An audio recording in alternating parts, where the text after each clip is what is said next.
There's a reason so many artists break down at the top, and it isn't just fame, pressure, or money. It's something else. Something they carry but never talk about. This story isn't about charts or headlines. It's about what happens behind doors that never open to the public, where contracts are signed in whispers, and silence is more valuable than gold. He was 13, a prodigy, and someone made the call. Send him to New York. He'll stay with the man who can make or break anyone. No cameras, no parents, no rules, just the price of entry. And he paid it. What happened in that house still echoes, through interviews, through performances, in the cracks behind every forced smile.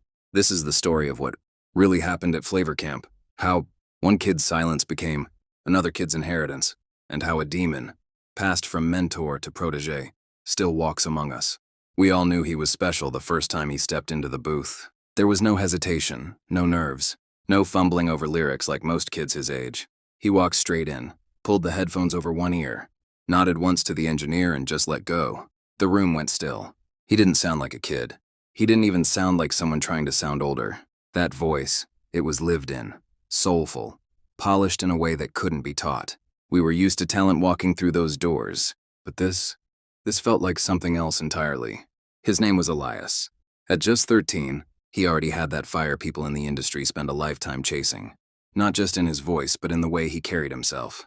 He had drive, discipline, and an unshakable belief that he was meant for something bigger. But there was still a softness to him, a kind of wide-eyed wonder. Like he understood the weight of the dream, but hadn't been crushed by it yet. His mom was managing him back then, always close, always alert. I remember her sitting in the back corner of the studio, hands folded in her lap, pretending not to hover. But her eyes were always on him. Every lyric, every note, every conversation with producers, she was tuned in like a soldier watching a battlefield. You could tell she loved him. But you could also tell this wasn't just about music. It was about escaping something. Maybe a past. Maybe a life she didn't want him to return to. Whatever it was, she clung to his career like it was their way out. And maybe it was. The problem was the label wasn't sure. There were whispers. He was too young, too soft-spoken. Some said his voice would change with puberty, that he was a risk. The shine was there, but the machine wasn't ready to bet on it. Then one day the call came in. Not from a scout, not from a junior executive, from the name, the one you didn't ignore. He ran the hottest label in the game, made hits, shaped stars, threw the kind of parties people signed NDAs for, to attend. If he liked you, you were in. If he didn't, you disappeared. He told Elias's mom, "Let him come stay with me for a while. I'll take him under my wing, make him a star." No contracts, no negotiations, just a verbal promise. Off the books, off the record. And she said yes. I don't know what was going through her mind. Maybe she believed in the opportunity. Maybe she didn't feel like she had a choice. When you're a single parent navigating this industry, sometimes survival starts to look a lot like surrender. They called it Flavor Camp. It sounded harmless. Cute even, like a retreat, a private development program. Just a summer to refine his skills, get him around the right people. The way they sold it, you'd think it was some elite mentorship experience. But everyone in the industry knew that wasn't what it really was. You don't send a 13-year-old to New York to live with a grown man at the peak of his influence for vocal training. There was something else going on. There always is. I didn't go. I was just a runner at the time, assisting engineers, fetching coffee, rewinding tape reels for demos that never saw daylight. But I kept my ear to the wall. That's what you do when you're hungry to understand how things really work. And when Elias came back, he was different. Not on the surface. The label people loved what they saw. He looked sharper, more confident. He performed better, moved like someone who had seen behind the curtain and learned how to keep it closed. But I saw it. His smile never quite reached his eyes anymore. His voice was still magic, but the joy in it had a new edge. Like he was singing not to be heard, but to prove something. And he rarely laughed. Not the way he used to. One night I stayed behind after a session. Just me and him.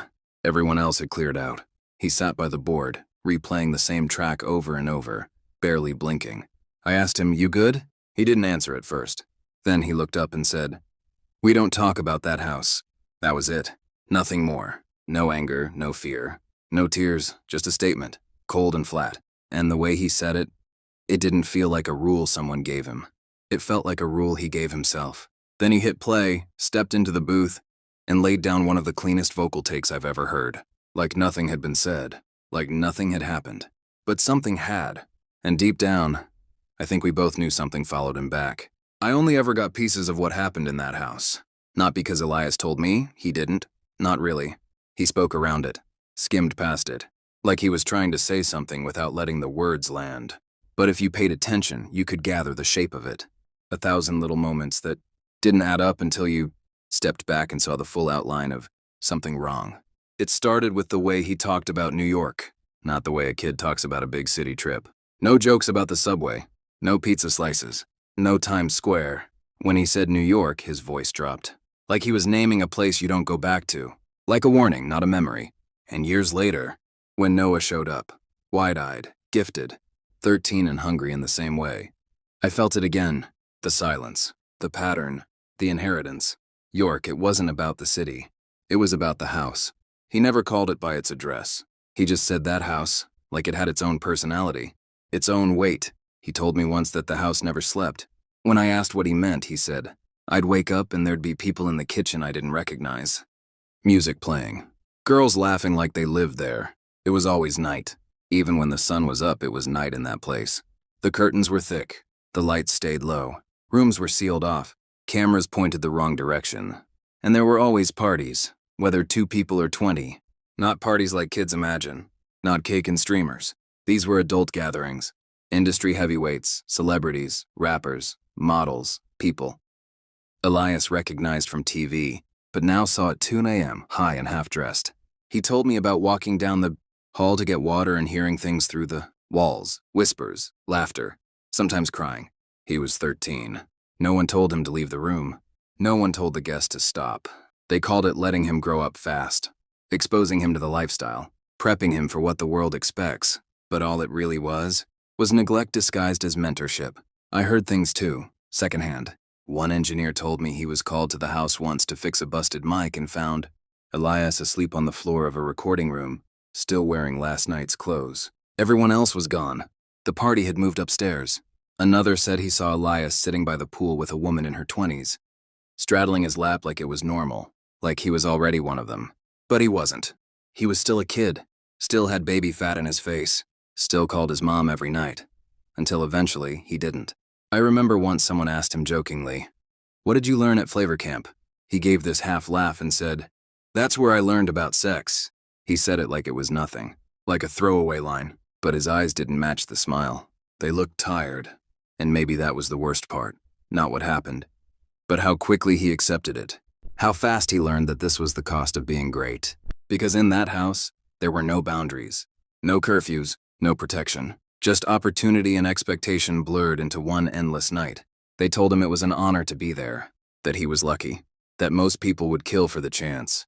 And maybe that's why he never told anyone the full truth. Because when you're told to be grateful for your trauma, it becomes a secret you feel guilty for keeping but terrified to reveal. When he came back, the change wasn't immediate, not to most people. The label thought he looked more polished, more focused. They praised his discipline, said he had matured. But those of us who knew him before, we saw the cost. He didn't play anymore, didn't joke the way he used to, and he didn't let people in, especially not adults. It was like something had hardened inside him. Not bitterness, not anger, just silence. He would nod through meetings, hit every note in rehearsals, flash the perfect smile during interviews. But every now and then, when the cameras stopped, you could catch him standing still a moment too long, like he was bracing for something no one else could see. I think that's when I realized the worst part. It wasn't just that something had happened to him. It was that whatever happened stayed. It followed him, changed the rhythm of his speech, the way he held his shoulders, even the way he listened, always alert, always slightly turned away like he was never fully in the room. And no one asked questions because the machine had started. And once you're inside it, your story doesn't belong to you anymore. Only your image does. There's a moment in every artist's journey when the light changes. It's not when they blow up, not when the song goes platinum or fans scream their name at an awards show. It's quieter. It happens behind the scenes, in dressing rooms and hallways. The air shifts. The tone of conversations tightens. The leash shortens. For Elias, that moment came fast. He'd barely finished his first major run of shows when the executives started building a bubble around him. Not for protection, for control. Meetings he used to sit in on suddenly went private. Interviews were scripted down to the word. Travel was always accompanied, rarely by someone he chose. You could feel it, this invisible force field forming around him. A team of handlers, lawyers, and advisors managing every inch of his life. At first, he didn't push back. He was raised in it, trained in silence, but you could tell it was eating at him. He started showing up late to sessions, not disrespectfully, but like he was lost in his own world, like time didn't apply to him anymore. Sometimes he'd drift off mid-conversation, eyes glazed over for just a second, like his mind had been pulled back into a memory he couldn't escape. And it was around this time that the stories started surfacing. Not publicly, not in the press. Whispers, quiet exchanges between bodyguards, cautious conversations between engineers after hours. A look, a shake of the head, a warning, don't ask too many questions. I remember hearing about an incident, never confirmed, never denied, where Elias ended up in the hospital during his time in New York. No reason given, no paperwork shared, just a quick recovery and a tighter schedule. Another story said he tried to call someone for help. An uncle, maybe. But the number had been blocked, cut off. There were rumors about that house, about things he'd seen, people he'd been told to trust. Some said there was a woman, older, known in the industry, who got too close. Some said it wasn't just one, but no one ever used the word abuse. They used words like initiation, training, discipline. That's how they kept the truth buried, by dressing it up in business terms. I started noticing patterns. He wouldn't stay in rooms with the lights off. He slept with music playing always. He stopped smiling with his teeth. And anytime someone mentioned, did he, even casually, Elias would tense just slightly, like a reflex. The label, meanwhile, kept polishing his image. By the time my weight dropped, he was everywhere. The industry's golden child, clean-cut, marketable, safe. But I'd be lying if I said he looked happy. Success didn't bring freedom. It brought compliance. The more he rose, the more scripted he became. Every word felt rehearsed. Every public appearance carried weight. There was one time backstage at a late-night show when I saw him sitting alone, head in his hands, breathing slow and shallow. I asked if he was all right. He looked up at me, eyes rimmed red, and said, "Sometimes I still can't sleep." Then he wiped his face and walked out to perform like nothing had happened. That was Elias's life now, smiling on stage, suffering in silence, and no one dared stop it. Because once the industry decides you're profitable, your pain becomes a liability, and liabilities get silenced. I watched the people around him too, the ones pulling strings behind the curtain. They moved with confidence like they owned the room, and maybe they did. You could tell they weren't just managing a career, they were managing access. Who could talk to him? Where he could go? What he could say? Even off camera, even off the record. There was always someone watching, and maybe that's what disturbed me most. Not just that he was hurt, but that it was being maintained. The damage wasn't an accident. It was part of the model.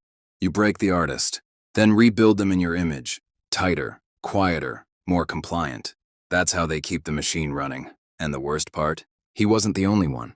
I started hearing about another kid coming up. A voice from Canada. Bright, innocent, wildly talented. They said Elias saw something in him. And just like that, the cycle was ready to begin again. It didn't feel like history repeating. It felt like déjà vu.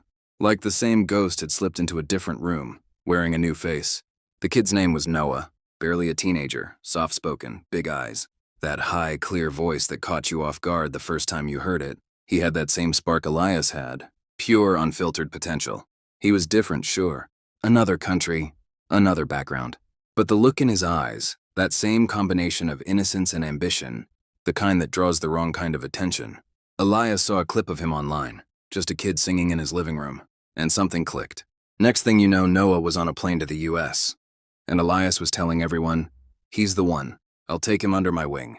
That phrase again, under my wing. It always sounds like protection. But if you've been in this game long enough, you know it doesn't always mean what it sounds like. The headlines ran with it. Mentor meets protégé. Legacy continues. The public loved it. 2 stars, 2 generations. It made for a perfect story. But backstage, it didn't take long for the pattern to show itself. Noah was everywhere, but never alone.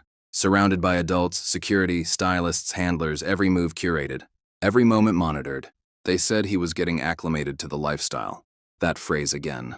Another red flag. Then came the first strange detail. Noah was sent to spend time with Diddy alone. Not for a meeting, not for a video shoot. For 48 hours, just the two of them. Someone said, he's gonna teach him how to be a man. I remember hearing that and feeling my stomach turn, because I knew that script. I'd seen it already. Back in the day, Elias was the kid in the house. Now he was part of the system, whether he realized it or not. There's a photo. Maybe you've seen it. Noah, young, bright-eyed, sitting on a couch. Diddy leaning over him, smiling. At the time, it looked like mentorship. Now it looks like a transfer of power. I started noticing things in Noah, too. The awkward laughs during interviews. The long pauses when asked about his early years. The way his team always interrupted when things got too personal. One time, during a morning show, a host asked him about sex. He was 15. He stammered, forced a smile, and said, "That's private," then laughed nervously. But his eyes said something else. You learn to read people after years in this industry. You learn to recognize when someone is deflecting versus when someone is protecting something fragile. Noah wasn't deflecting. He was hiding something he didn't yet have the language for. Then the cracks got bigger. Public meltdowns, strange behavior, breaking down in interviews, crying on stage, pulling away, canceling appearances, backing out of shows. People blamed fame, said it was pressure, said he was young and overwhelmed. And maybe that was part of it. But I saw the same shadow in him that I'd seen in Elias years earlier. The same forced smiles. The same shift in posture when certain names were mentioned. The same silence. Only this time the silence had layers. Because Noah didn't just carry his own burden. He carried what had been passed to him. He wasn't just an artist under pressure. He was part of the cycle now. And Elias, he didn't say much. He praised Noah in interviews. Cheered him on. Smiled for the cameras. But when asked about those 48 hours, he always brushed it off, joked, dodged, changed the subject. You could feel the discomfort. Maybe he didn't want to believe what was happening. Or maybe he knew all too well and couldn't bring himself to say it out loud. And that's the tragedy of it. Because sometimes survivors don't speak. Not because they're weak, but because they're afraid of what will happen if they break the chain. Because once you speak, you have to face what you enabled, even if it was unintentional. The look in Elias's eyes during those years said it all. Pride mixed with guilt. Relief mixed with regret. He'd become what the system needed him to be. A success story, a mentor, a handler. But I don't think he ever stopped being the kid in the hallway of that house, listening to the music playing behind a closed door, pretending he didn't hear the things that made him grow up too fast. Now it was Noah standing in that hallway. And behind him, the same door was still open. There's a certain kind of silence that only exists behind fame. It's not peaceful. It's heavy, charged, like the quiet right before something breaks. With Noah, it wasn't one big moment. It was 1,000 small ones. Slips, cracks, pauses that said too much. He'd go from sold-out arenas to hotel rooms he couldn't sleep in. From award show stages to press interviews that left him visibly shaken. And it wasn't just exhaustion. It was something deeper. You could see it in the way he responded to questions about his childhood. That nervous laugh. The way he'd start to speak, then stop himself, like he was walking a tightrope between what he wanted to say and what he wasn't allowed to say. There's one interview that still haunts me. He's sitting across from a journalist who's clearly trying to pull a raw, emotional soundbite. They ask him, "What's the hardest thing about growing up in the spotlight?" He laughs too quickly. Then quietly, almost like it slipped out, he says, "Being exposed to things before I understood what they were." Then he catches himself, shuts it down. You can almost see the thought disappear behind his eyes. The journalist moves on, but I couldn't, because I'd heard something almost identical years earlier, from another kid. Different face, same wound. The signs were all there. Late-night rants on social media, storming off stage, crying in the middle of performances, drugs, DUIs, arrests, rehab, religion, redemption, relapse. Each headline painted him as the typical troubled pop star. But if you looked closer, you saw something else. You saw a kid trying to scream through a muzzle, trying to say, "Help me," without breaking the illusion of success. He wasn't lashing out because he didn't care. He was breaking down because he did. But nobody around him knew how to listen. Or worse, they were paid not to. The machine didn't stop. Tour dates continued. Merch rolled out. Singles dropped. A new scandal. A new apology. A new rebrand. And Noah, he just kept folding into himself. His voice changed. Not the way puberty changes a voice. The way trauma does. Softer, sharper, more guarded. Even in his songs, you could hear it. Like he was writing from a place of memory he didn't fully understand. There's one lyric that hit me differently the first time I heard it. What if you had it all but nobody to call? It didn't sound rhetorical. It sounded like a confession. By then, the distance between him and Elias had become obvious. No more duets. No joint appearances. Just occasional praise from a distance. And silence from Noah. During Elias's Super Bowl performance, everyone expected Noah to show up. It was supposed to be a legacy moment. Full circle. But he didn't. He posted nothing. Said nothing. Didn't appear. Fans speculated. Was he sick? Was he snubbed? A scheduling issue? But those of us who knew the history felt the truth. He didn't want to be there. And that silence, it wasn't passive. It was a boundary. Maybe the first real one he'd ever been allowed to draw. I don't know exactly what happened between them, but I know what it looks like when a student outgrows the story they were handed and realizes the person who gave it to them might still be holding the pen. That's what made Noah's breakdown so hard to watch. It wasn't rebellion. It was residue. Residual pain from places he couldn't name.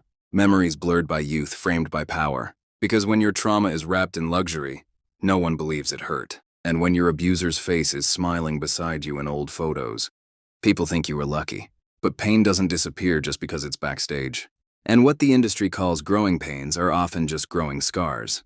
Noah tried to speak, through the music, through faith, through silence. But you could always feel the presence of something unspoken. Like he was running from something that was still behind him. Something old. Something passed down. The same silence Elias came home with years ago. Only now it had a new host. It always starts the same way. A clip, a quote. A blurry video with just enough clarity to make your stomach drop. Most people scroll past it.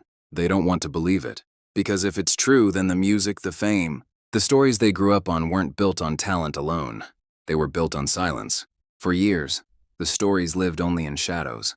Whispers passed between studio assistants, personal drivers, off-duty security guards, always spoken quietly, always followed by, "But you didn't hear it from me." Until the whispers got louder, clips resurfaced, grainy phone footage from forgotten green rooms, old interviews where the jokes didn't land the way they used to, confessions from insiders that sounded less like gossip and more like warnings. And at the center of those stories, familiar faces. Why did that singer vanish right after their debut album? Why did another crash so fast after rising so high? Why did so many of them, especially the young ones, carry the same emotional scars? Breakdowns, rehab, religious awakenings. Long stretches of silence. The same pattern. The same machinery. And then John Deal spoke. She wasn't a pop star. She didn't have an image to protect. She had nothing to sell. She was a bodyguard. And she saw everything. She spoke in plain words. No metaphors, no flair. Just hard truths. The house. The parties. The kids. The tapes. "There are tapes," she said, her voice trembling. And for the first time, people believed it. The internet erupted, but the major networks stayed quiet. Too risky. Too connected. Too many ties to cut without unraveling. Everything. Everything. Still, the story didn't stop. Blogs picked it up. YouTubers dissected every frame. The internet caught fire. But the major platforms stayed quiet. Too risky. Too connected. Still, the story spread. People began to connect the dots, comparing timelines, reading old interviews in a new light, pulling lyrics that hinted at something darker. They weren't looking at one man anymore. They were looking at a pattern. Young stars. Overnight fame, breakdowns, silence, disappearances. Same formula. Different names. This wasn't random. It was structured. It wasn't just pain. It was orchestration. Every survivor followed a similar blueprint. Elias, Noah, others, who never even got their names in lights. And behind them, a system that didn't just protect predators. It produced them. A quiet machine. One that rewrote stories before they could be told. One that trained artists not just to perform, but to obey. You start to realize the game isn't broken. It's designed. The more that leaks, the harder it gets to pretend it's isolated. The dots aren't just close together, they're overlapping. You can feel it now. In the music, in the spaces between lyrics, in the cold eyes of people who used to shine. This wasn't about one bad actor. It was about a cycle. A blueprint passed down like a script. And underneath it all, there's something else. Something no one can quite name. Not power, not money, not even control. Something older, quieter, still watching. And for the first time, it feels like it's watching us too. There's a reason some people never recover. Why the therapy doesn't work. Why the music can't save them. Why the apologies come too late. Because some wounds don't just scar, they stay open. That's what trauma is. Not just pain, not just memory. It's presence. It lingers in the room long after the crowd's gone home. It whispers in voices that sound like your own. It grows roots in silence. I've seen it. I saw it in Elias after he came back from that house. And I saw it again in Noah, cracking under the pressure, pulled between stages and secrets. They never had a chance. And it's not because they weren't strong. It's because they were marked. Marked by something deeper than shame. Something that doesn't show up in photos or interviews. Something that feeds on what's unspoken. We call it trauma, but that word is too soft. It's not a memory. It's a monarch. A ruler of broken hearts and hollow smiles. It's a prince of hell. And it earns that title not through fire or violence, but through quiet obedience. It doesn't come screaming. It waits, and then it grows from within. It reshapes how you think, how you breathe, how you trust. It teaches you to survive by pretending you're okay until pretending becomes all you know how to do. That's what happened to Elias.